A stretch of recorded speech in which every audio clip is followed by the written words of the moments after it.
Today I messed up when I learned the language my girlfriend speaks when she gossips with her friends. Posted by you/good surprise gone bad. My 25M girlfriend, 22F, is South African, and her native language is Afrikaans. I've been secretly learning Afrikaans without her knowing. I enrolled in online courses, which I've been using on and off for over a year. My plan was to surprise her and her family with my American Afrikaans when I meet her parents in person for the first time later this year. I never intended to eavesdrop, but learning Afrikaans in secret unintentionally exposed me to sensitive information that my girlfriend shared on the phone with her Afrikaans-speaking friends from South Africa. It was gossip I wasn't supposed to understand, but over time, I did. Here's what I've overheard in the past few months. My girlfriend is planning to surprise me on my birthday by reuniting with her high school metal band and putting on a show for me. She wants to tattoo the names of literally all the Harry Potter spells on her back but doesn't know how to tell me because she's afraid I'll talk her out of it. She casually mentioned that one of the unexpected differences between her glasses and contact lenses is that when she's on her knees looking up at me with her glasses on, my willy looks much bigger compared to what it looks like through her contact lenses. This is why she keeps her glasses on during sex. Ouch. She's convinced that my parents are swingers because, apparently, there are always attractive couples hanging out at my mom and dad's house whenever we visit. She secretly finished the entire series of Better Call Saul without me, even though we agreed to finish it together, so now she's pretending she has no idea how the show ends. She's thinking about canceling the high school metal band reunion for my birthday because she's no longer sure if it's appropriate to team up with two of her exes, who are original members of the band. She expects her dad not to like me. Honestly, I would have preferred not knowing most of this, but there's no way to unlearn Afrikaans. Now I'm cursed with knowing too much while having to pretend I know nothing. Update 4 months later. The following happened since my original post. 1. I asked my girlfriend to marry me in Afrikaans, and she said, ja. 2. I delivered my "I want to spend the rest of my life with you" speech in Afrikaans, which surprised and impressed my girlfriend, now my fiancée. 3. As soon as my girlfriend became my fiancée, I casually mentioned that I had secretly been learning her native language and had unintentionally been eavesdropping on several phone conversations she had with her Afrikaans-speaking friends about things I wasn't supposed to understand. 4. My fiancée was embarrassed when she realized how much Afrikaans I was able to understand and apologized if she had made me feel uncomfortable. 5. I accepted her apology, even though it was unnecessary, well, except for finishing Better Call Saul behind my back. That was playing with fire in our relationship, almost unforgivable. 6. My fiancée got one of the Harry Potter spells on her back, Erecto Patronum. I'm kidding, I stole that from another story. My fiancée is still considering getting her back tattooed. I told her it was her choice, but I advised her to avoid covering her entire back with Harry Potter spells like she's some kind of Death Eater Michael Scofield. 7. My fiancée might be right about her dad not liking me because his expression of disappointment and dread when he heard the news of our engagement was priceless. That said, I'll win him over, though, even if it kills him. Jokes.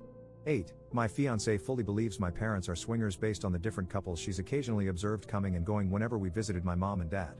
She wants us to investigate because, for some reason, it's fun for her to imagine me being the son of parents whose sex life is far kinkier than mine. I'm not interested in opening that door because I don't want to know what goes on in my mom and dad's bedroom. However, something tells me my fiancée will not rest until she has all the answers. 9. I made it clear to my fiancée that I had no problem with her reuniting with her high school band to perform at my birthday, unless it was uncomfortable for her that her exes were part of the band. My fiancée ultimately decided to cancel the band because of behind-the-scenes drama. The drummer, who was one of the exes, had apparently gained a lot of weight after high school and lost all confidence to perform in the band. The lead guitarist, the other ex, was only willing to participate if my fiancé agreed to play covers of gospel songs since he was now saved and no longer interested in playing the devil's music. The bass guitarist wanted money. 10. My fiancé still wears her glasses during sex. Second update 17 months later. Last time I was here, I shared an update related to my original post, but I deleted that update because I was excited to tell the internet, aka all of you, that my girlfriend and I got engaged. However, since then, not only have we gotten unengaged, but we've actually broken up. In my original post, my ex-girlfriend, who was still my girlfriend back then, had a wild theory that my mom and dad were swingers just because they always had people at their house. I never believed it, but I thought it was hilarious that someone thought my parents were that interesting.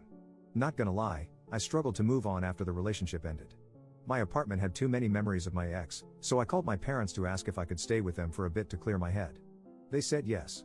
My dad even offered to pick me up, which I accepted. What should have been a 10-minute drive unexpectedly turned into a 45-minute one because my dad decided to take the long route back to their house. When he was done making dad jokes to help me get over my breakup, he started doing that weird dad thing where he's trying to bring up an awkward topic but finds it too uncomfortable to just spit it out. Instead, he ends up saying a bunch of words only he understands. I had to interrupt him and basically beg him to make sense. That's when my dad said that since it was unclear how long I was planning to stay, he felt compelled to prepare me for what I might see at the house. If my ex had been there at that moment, she would have punched me on the shoulder and said, "I freaking told you," because my dad went on to confirm her swinger theory. This meant it was no longer a theory but the truth, or as I like to call it, trauma. By the time we finally made it to the house, my dad had made sure I knew everything I needed to know. I even made a list based on what I learned from him. 1. Both my parents were swingers when they met. 2. Swinging was not something they wanted to do while raising kids, so it was off limits when they became parents. 3. To see if they still got it, my parents returned to swinging once they had the house to themselves again. Spoiler alert, they still got it. 4. Hosting swinger parties became something they did frequently, usually with themes. 5. My parents were planning to host another swinger party soon, but my mom was considering canceling it so I could stay for as long as I wanted.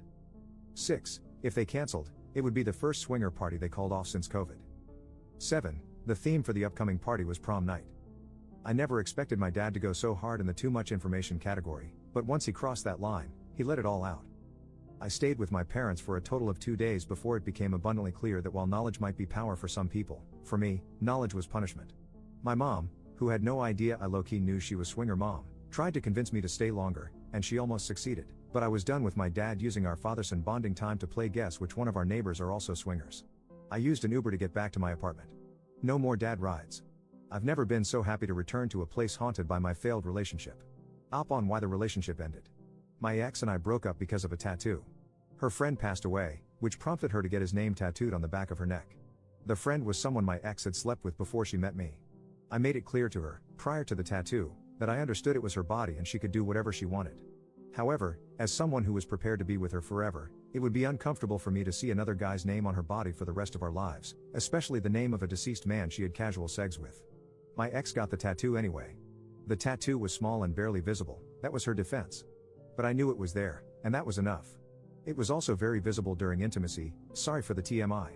We argued about the tattoo until we eventually said enough hurtful things that could never be unsaid. Clearly, the tattoo was worth losing me because it's still there, and I'm not.